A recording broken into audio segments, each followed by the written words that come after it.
I'm Esther Robinson Wild. I'm a historic environment consultant.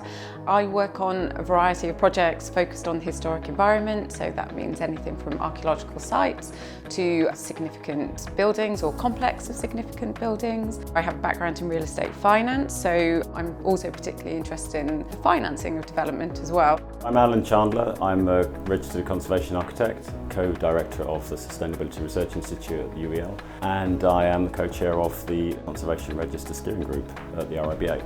We can't get away from the fact that we need to adapt and reuse buildings. This is really quite important, very pressing. We have in this country a wealth of historic buildings, all of these assets that are stood empty, in many cases deteriorating, and the best conservation of a historic building is its use.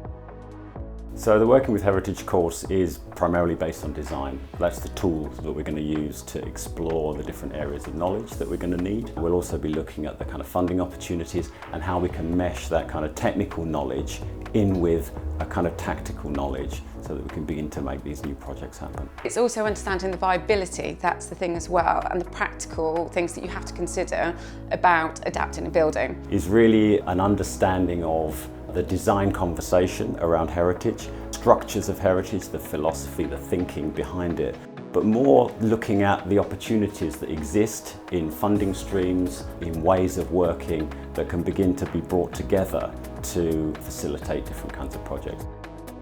It's aimed at small and emerging practices, so people are looking for the opportunity where they can see growth and development for them as individuals, but also for their practice as well. Understanding heritage for what it is, which is an inheritance. So who's inherited it? What do they own? What do they get out of the spaces that they are occupying?